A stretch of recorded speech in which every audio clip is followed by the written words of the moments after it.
beautiful people. Welcome back to Life Chats with Friends. A very happy new year to you all.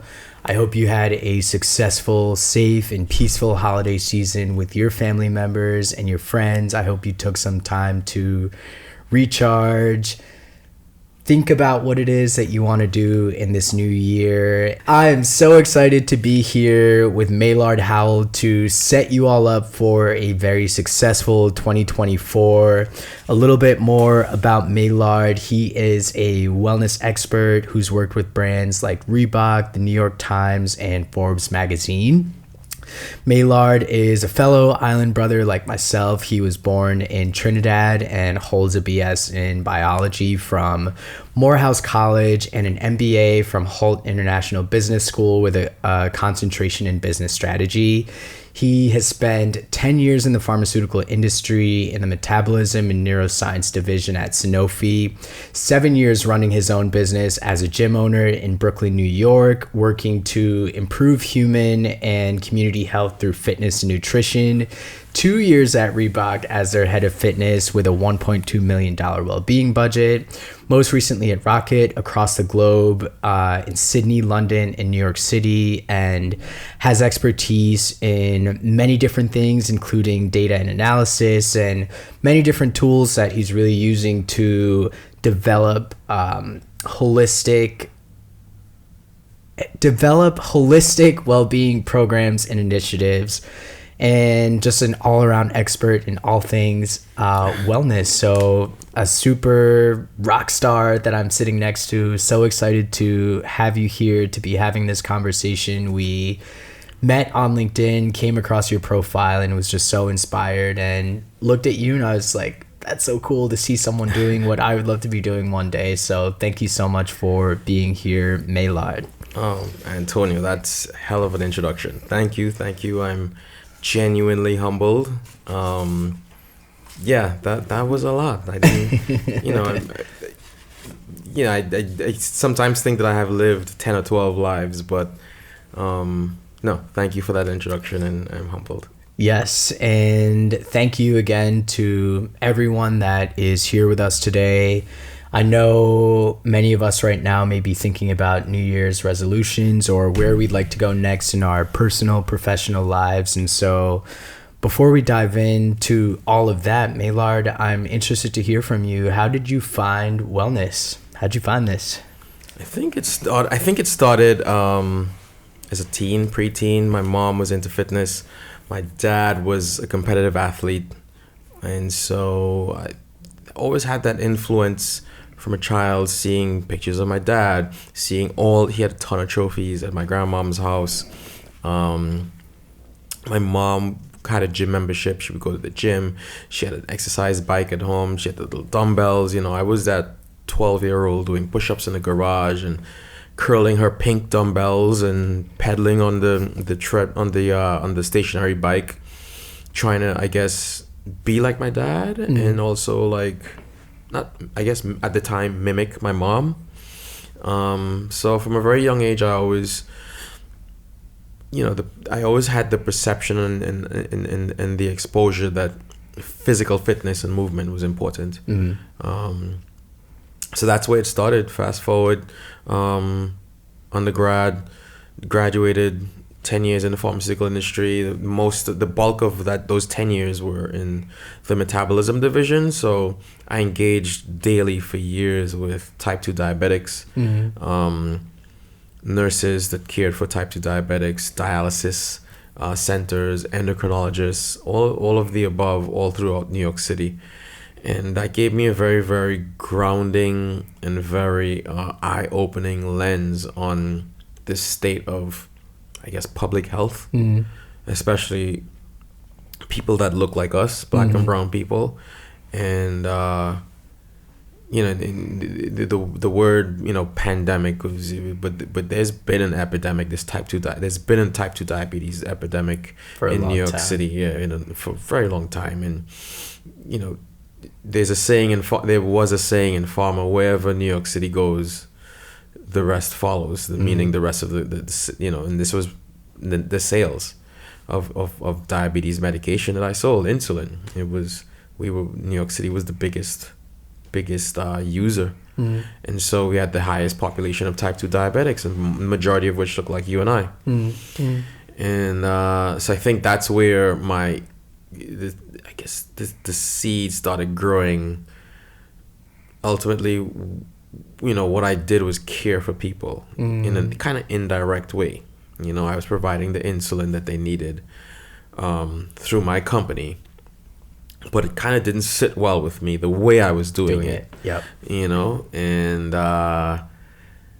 the shirt and tie and not just the physical of the presence that was required to play that game in the pharmaceutical industry, but also, I don't know, the business of pharma would rub me the wrong way. And so the business of pharma that's entwined with healthcare. Very similar background. Spent the first 6-7 years of my career in that sector as well. So I know what you mean. Exactly. And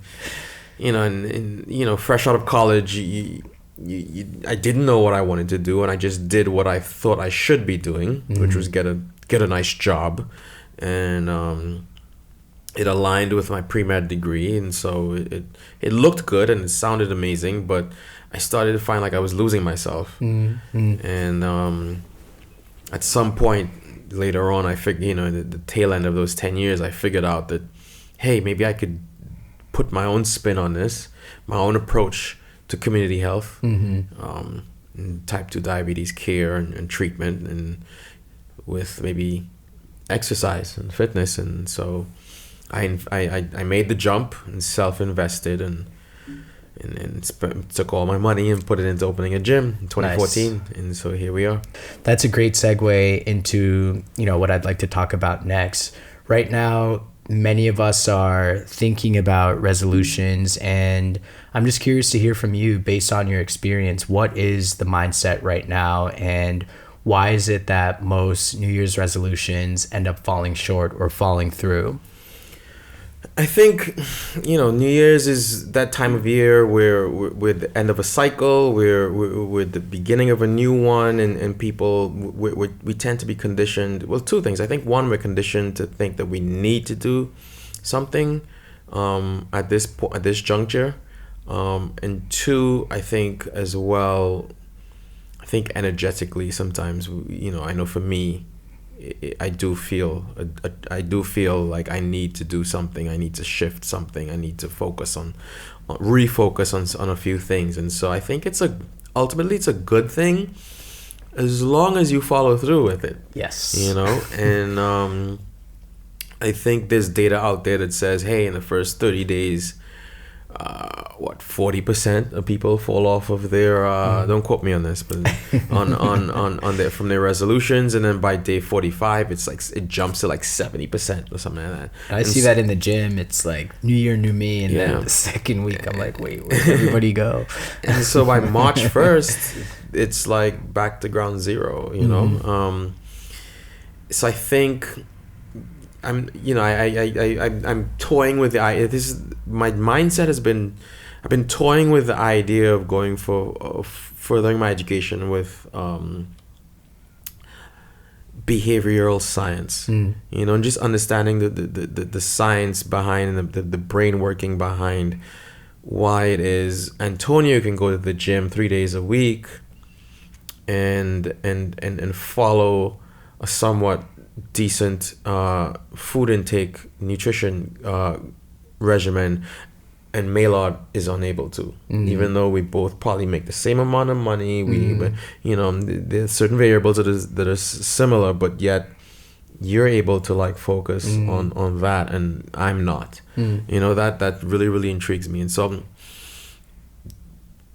I'm not, I just, it's easy to say, hey, have more discipline and you should, it's deeper than that, and so I think that's an interesting question. Why do people fall off? I've been like I said, I've been toying around with that for the last few years, trying to get behind the science. I think if we could figure that out, then be better off. Then the world would be a totally different place. We would all have we would all be disciplined, in various facets, and all one discipline affects the other discipline, and so that's an interesting question, and I'm still trying to figure that out.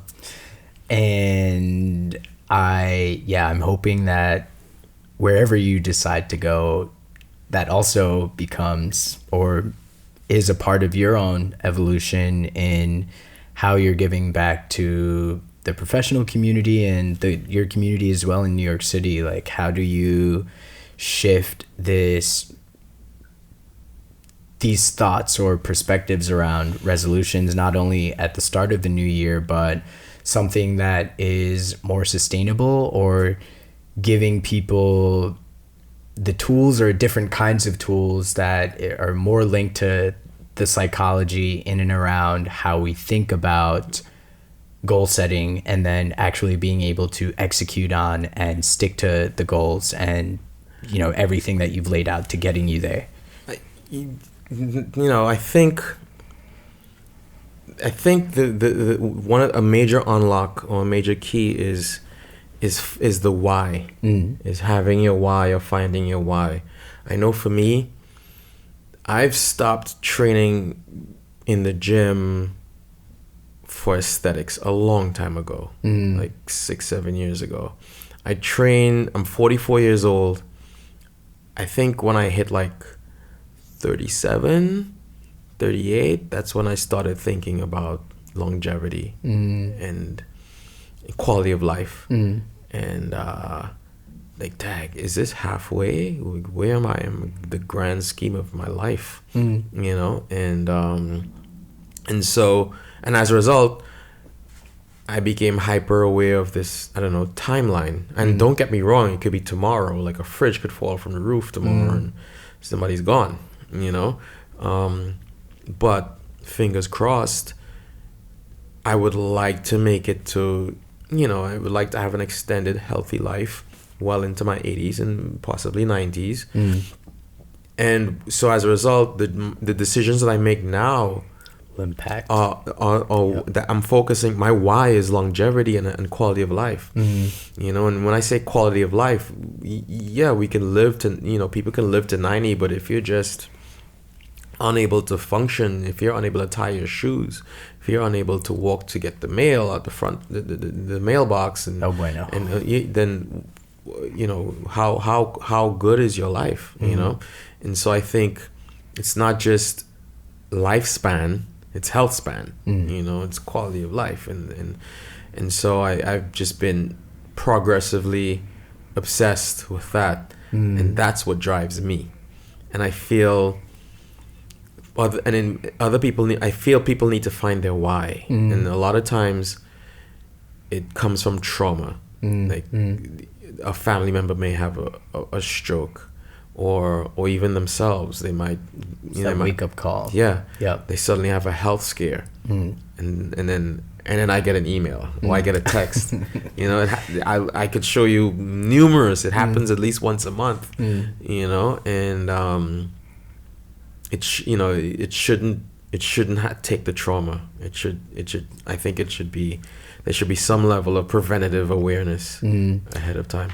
I think that sets us up beautifully for what I'd like to do next and how I'd like to leverage a good amount of the time that we have. But for anybody that is watching this or listening at home or wherever you may be, you can either do it now or return to this later on. But this is really time for you all to get your notepads out, to start taking some notes, and really we'll look to guide you through a thought process or exercise that will help put you in a place of power and accountability to really set and establish meaningful and long-term sustainable resolutions, or reframing these as goals, but just things to keep in mind as you're thinking about what it is that you want to be doing next year and how you want to experience yourself as you move through the year. So Maillard, with that, I would love to hear from you. What is your system, or what are like the top 3, 4, 5 key things that people should be thinking about as they're going about navigating and making their resolutions for this new year? I think the first is having a vision. So you should have a vision for yourself, where you see yourself, how you see yourself, how do you look, how do you feel, all of these things you should have, whether it's for the year, whether it's 3 years, 5 years, 10 years, and not just physically, mentally, emotionally, financially. Where do you see yourself? And then reverse engineer that. That's how I do it. I set 5-year, 3-year goals, 6-month, 3-month goals, and then I figure out what it is I could do today that affects that vision, that long-term vision. So I'll use the example of this time last year. I moved back from Boston. I moved from Boston back to New York, and it kind of threw my fitness thing into haywire, and new job and getting a schedule down and all of the above, and I couldn't even make it to my own gym. And which is like a 15-20 minute bike ride or drive, depending traffic. But there was a Blink at the corner, $10 a month. So I was like, all right, let me go see what this $10 a month thing is about. So I went in and I realized it's full-fledged full-fledged gym and fleet of cardio machines, and I just wasn't into. I said, you know what, if I could give myself 10 minutes, 10 minutes in here, 3 days a week, huge win for me.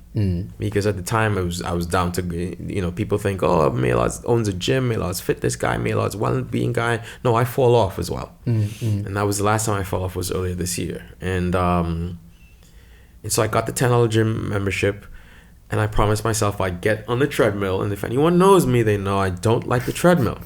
All right, I don't like any steady state, stationary bike, pedaling, any of that stuff. But I said to myself, you know what, if I could crack that code of the thing I despise the most in the gym, then everything else will be easy. Good. Yeah. And so I would show up, walk 3 minutes to the gym, get on a treadmill, do 10 minutes, which was very difficult at the time, and then go home. And I would feel good about that 10 minutes. And I would repeat. That was Monday. I'd repeat it on Wednesday. I'd repeat it on Friday. I did that for like 2 or 3 weeks. And by week 4, suddenly, 10-minute mark would hit, and I'd be like, I could go a little longer. And now I wasn't all out sprinting. I was just jogging on the treadmill. And before you knew it, a month passed. I was able to do 15 minutes on the treadmill. By 6 weeks, I was doing 20 minutes on the treadmill. I can go and do 45 minutes on the treadmill now. Nice. Like, in addition to, like, I resumed my weightlifting and all of the above. But I'm really, really happy and really, really proud of myself that I can now get on a treadmill at any given point and do 45 minutes. So I think it's about having a vision and reverse engineering it and starting with really, really small, manageable bites. So I use that example of 10 minutes, and it may be 7 minutes for somebody else, maybe 3 minutes, maybe 5 minutes. Just find what works for you. Find that really small atomic bite, and then take that little bite and then try to repeat it. Build on that. Yeah. So I think that's two keys. So one is the vision, 2, very small manageable bites, and even if that's just showing up, that's huge. Even just like I said, I walked in the first day and I paid for the $10 membership and I went home. Nice. I didn't even take, because I was intimidated by the treadmills, and that was my goal. I was like, I gotta get on a treadmill, man. I gotta breathe more. I'm like sitting at a desk now, all of the above. So I think those are 2. So 1, have a vision. 2, very small, manageable bites. Use the vision on the why. We spoke on the why, and know your why. Your why is what's going to get you through the times when you don't want to do it. Even the vision too. The vision and the why is what's going to get you to be like, no, I gotta go. And I mightn't do 45 minutes today, but I'll do 20. And you'll still feel good when you get back, when you get home, and your body will thank you, your mind will thank you. And you should apply, and you can apply this to finances, saving money. You can apply this to emotional. Yeah, Finding a therapist. Yeah, finding a therapist. I have this thing where I'm picky, as you should be. I'm picky with my therapist, you know. And I had a therapist in Boston, and I moved back to New York, and I didn't have one. And I went a period of time without it. A few months, the first 6 months of the year, without a therapist, and I realized something. You know, I know when my red flags are starting to flag, and there's so many telehealth options out there. And I just got on, you know, I Googled a bit, and before you know, I was able to literally chat with somebody. And if anybody knows me, I'm the ultimate texter. And so it worked, you know. Not only that too, but outside of a therapist, like finding an accountability partner, I think just talking your vision goals through, or having someone that you can check in with to be like, I'm on the right track, is more motivational than trying to tackle it on your own. Correct. I think surrounding yourself with people that you like either aspire to, look up to, respect, admire, all of these things, you know. And I think the term mentor is thrown out there, whatever, but it doesn't have to be framed that way, you know. It can just be someone that, like, you know, I really respect the way this person approaches this part of their life, and I think I could take some of that and add to my, it doesn't have to be all, you know. I can take a fraction of that and add it to my recipe and make it work for you, you know. So we've heard you've shared vision is key, awareness. So yeah, that's a tricky one, awareness, because sometimes we don't know. You know, sometimes we're not somebody might tell you something about yourself and you'd be like, what? You know, blind spots. Yeah. You know, and you're like, and sometimes you chew on it, and sometimes you're like, no, that's wrong, you know, that's but someone saw it, you know. And so I think awareness is a tricky one, and again, I think awareness can be peaked or raised based on the crowd you're around. Again, the people that you have around you, you know, the media that you take in, the food that you eat, all of these things affect. And so I think if you have the right crowd around you, then chances of that of somebody in that crowd saying, hey, pointing out a blind spot to you, and then as a result increasing your scope of your own awareness of, hey, maybe I am good at that, I didn't realize I was, or I'm not good at that and I didn't know I wasn't good at that. And so it's more community and your surroundings. So your vision, your community and surroundings, and that could be people that you rely on at work, or people like in your everyday life that you are connecting with. Correct. You know, I identify as an introvert. I tend to I struggle with socializing a lot, and but I work at it. This is a third or fourth year where I've actively been working on being a little more social and involving my community in my life. And it doesn't always have to be people you know. You know, I listen to a ton. You know, I listen to a ton of Jim Rohn. I listen to a bunch of Tim Ferriss. All these savants, and all their media is out there. You can. You know, what's his? You know, I'm reaching now, but I'll use Jim Rohn. Jim Rohn can be your best friend. Jim Rohn passed away decades ago.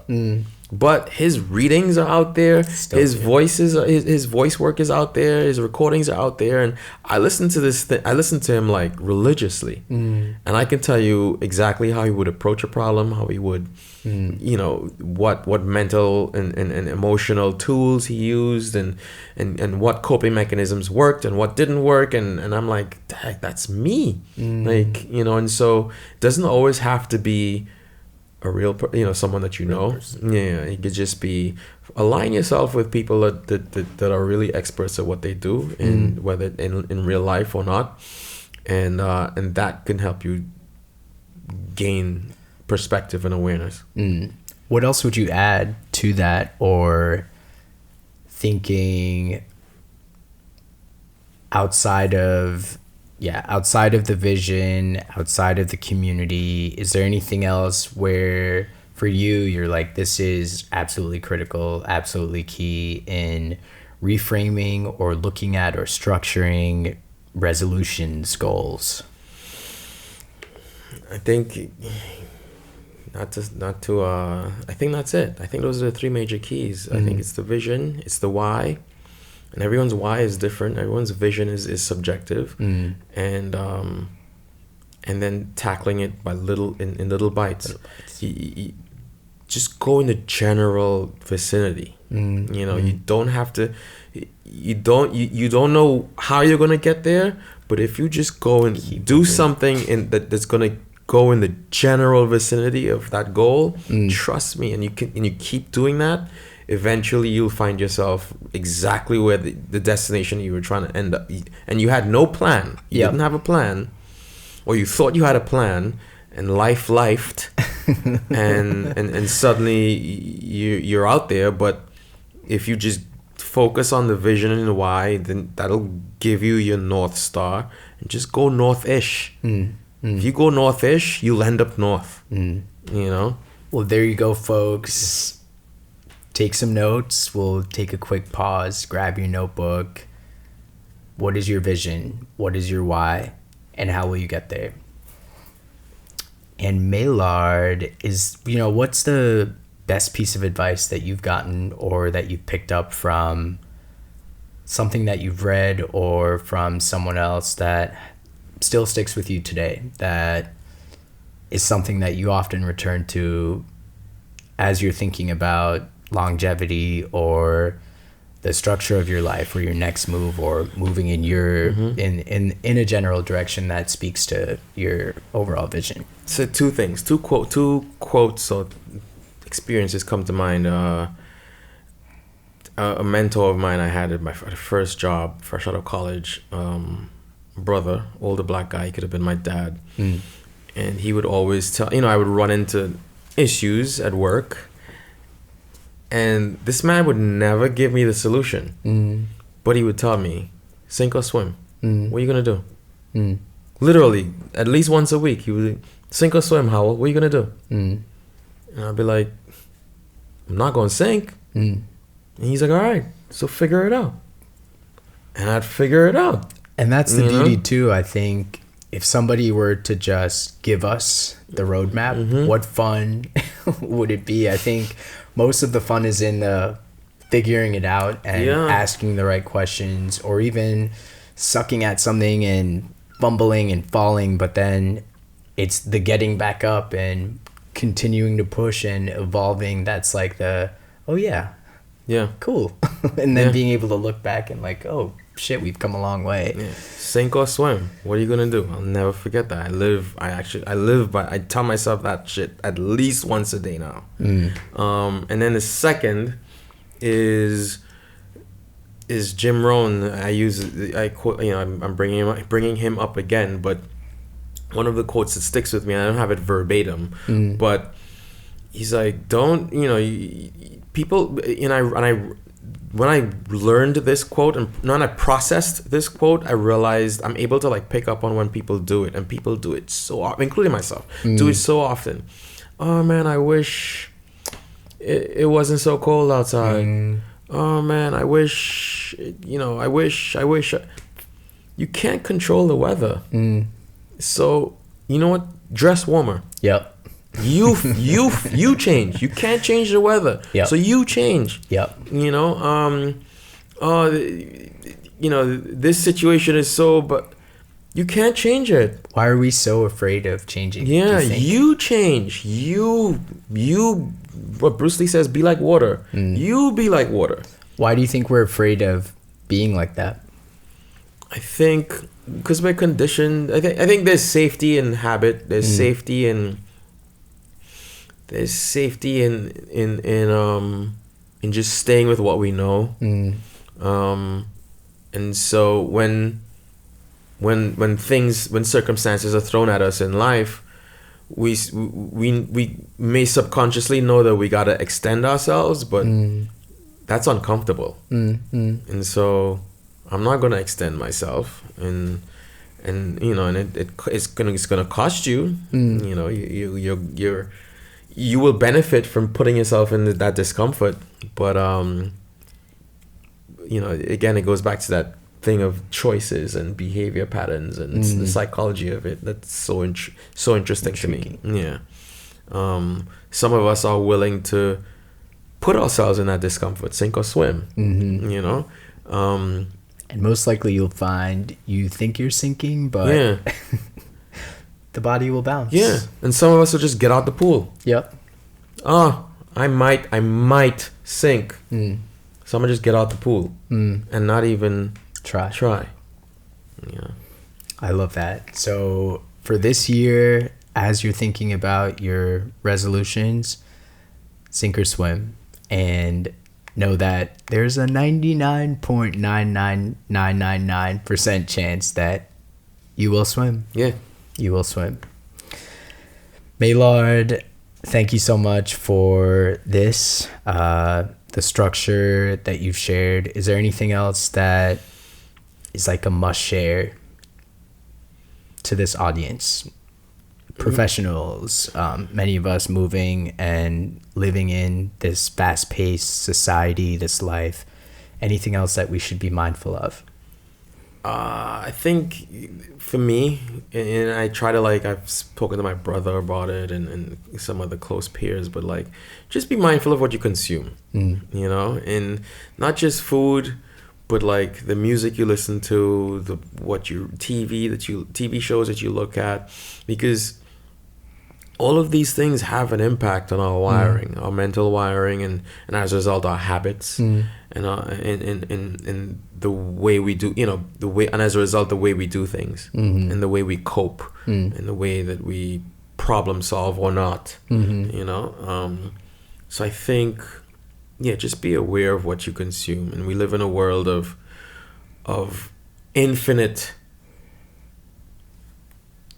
You know, there's you know, you can call Uber Eats and get anything you want to eat right now. All the possibilities. Yeah, you can pick up your phone and consume any form of digital media from anywhere in the world right now. You know, and just be aware of what you're consuming, because you are ultimately programming.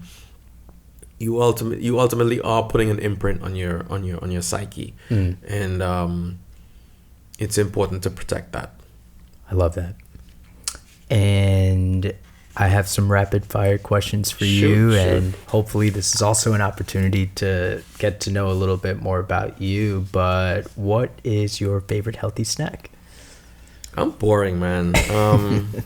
I like bananas. Okay. My new thing, this is going to blow your mind. My new thing is apples. I despised apples up until maybe 3 months ago. Okay. Despise them, like, for some reason. I don't know why. Well, I didn't grow up with them in Trinidad, and then I think I bit into a bad apple, if there's such a thing, at some point in college, and was like, oh no, this is not for me.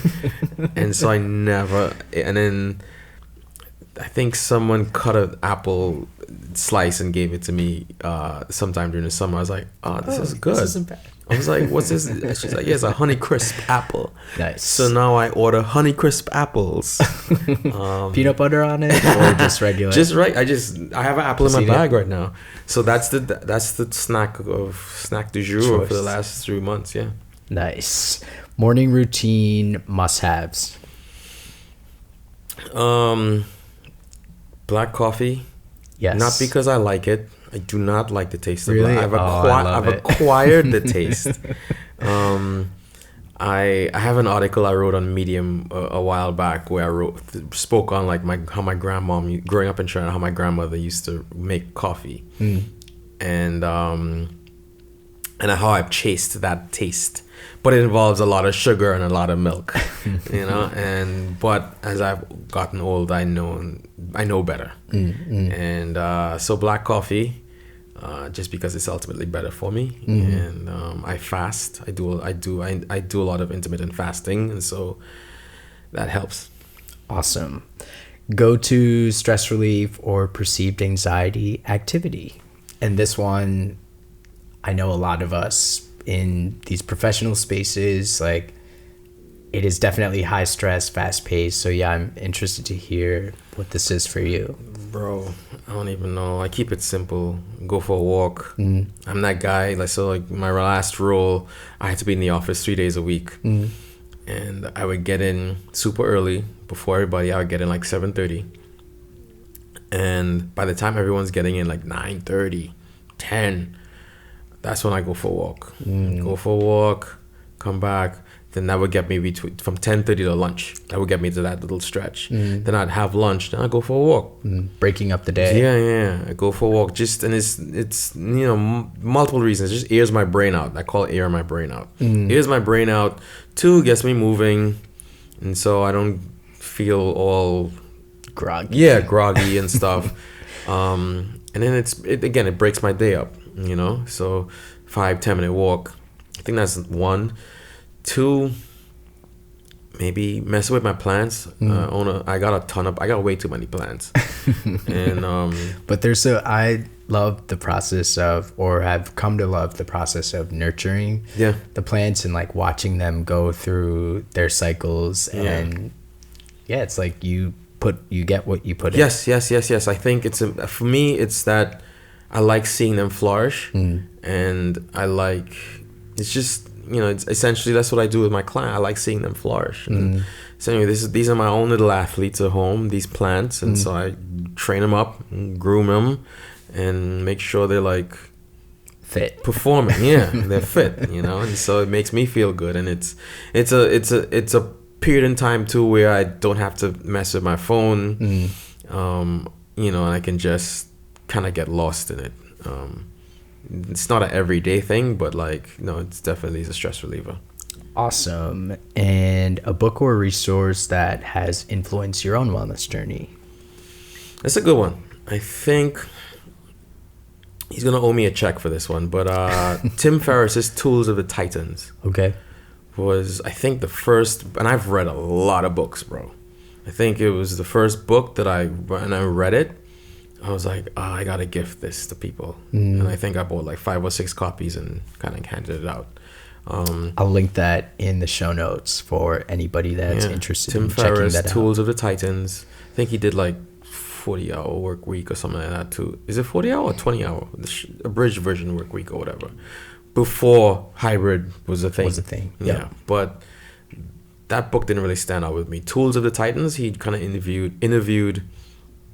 It was like snapshots of of all the well-being and successful financial habits of Serena Williams, Michael Bloomberg, Kobe Bryant, all of these people, and the book is just a book of jewels, in my opinion. I can't wait to read that. One piece of advice for someone starting out on their wellness journey this year. Find what works for you and go small. It may not be the treadmill thing. Like I went for the most difficult thing, which was the treadmill for me. It doesn't have to be that. It could be go for a yoga class. Start with stretching in your living room. There's tons of YouTube content now. Find it doesn't, people, I own a CrossFit gym and people are like, oh, well, I can't do that. I'm like, I'm not saying you got to do CrossFit. you should, find what works for you, whether it's that Peloton bike, whether it's that Concept 2 rower, whether it's a walk around you live in a cul-de-sac in a residential neighborhood, walk, find what works for you and start that 3-minute, 5-minute, 7-minute, 10-minute, 12-minute. Build from there. Yeah. Thank you so much for this. And yeah, I know everybody watching really appreciates this. And I hear too, again, being in this professional space, we talk about wellness, we have the definition, but what does it look like in practice? And what does it mean to be well in a really tangible way? And just so appreciate the system that you've shared. And what I also appreciate about that is the fact that it's not one of these eat 6 peanuts and eat this. I do think for this to be successful, it's giving people the concept, and then it's on the individual, and this is where accountability comes into play. I have the concept, now what does this mean to me? And for me, at least, that puts me in a place of power. It's like, well, great, I'm in control. I'm not waiting on a coach to be like, this is the next thing to do. Like, this is what makes sense to me. And again, if you need an accountability partner or support, like, that support is there. Like, you proactively need to go seek that. It's interesting that you say that, and this is final ramble, but it's interesting you say that. I have clients who reach out to me, who worked with me for like 4 or 5 years, whether it's personal training clients or group class at my gym, and they've since moved on to different cities, et cetera, different neighborhoods, and I'll get a text, hey, I just was at XYZ gym, and I did some deadlifts, and I did, and then I ran, and I'm like, yeah, you know what to do. Like, you have the answers. I gave you all the keys. Like, and then you practiced it for the 3 or 4 years that you were with me. Like, this is what I want. I want you to be able to do it on your own. I want you to be able to, like, know how to train yourself. It's your body, And so, yeah, I think that just makes my day. I get random texts like that pretty frequently. I love that. Maillard, where can people find you? So for business partnerships to thought leadership, coaching, your gym, where can people find you? MaillardHowell.com. It's really easy. My whole name, MaillardHowell.com. You can pull up my visual CV, et cetera, and reach out to me through there. I'm on LinkedIn, Maillard Howell. My Instagram is a different lens. It's more, again, visual, but it's my fitness, my fitness journey. It used to involve a lot of my personal training clients and group classes as well, but I don't do so much of that anymore. But you can find me on Instagram, type in my name, Maillard Howell, and it'll populate. Reach out to me through any one of those forums, and more than happy to work with. Awesome. And thank you all to those of you that have stuck with us for the entirety of this episode. If you, or as you're moving through the development of your own plan for this year, or even rethinking your goals, if you have any questions, if you need any insights or perspective, feel free to reach out to either of us. I personally would be more than happy to have a look, to give you some thoughts, or just to make sure that you are on the right track getting to where you want to be. This is a community. This is a safe space to learn, to grow, to explore. So don't be afraid to reach out. Thank you all so much. We have some awesome content lined up for you this year. Can't wait to show you what we have in store for next month. And I will talk to you soon. Be blessed. Continue spreading love and positivity, and have a good rest of the month.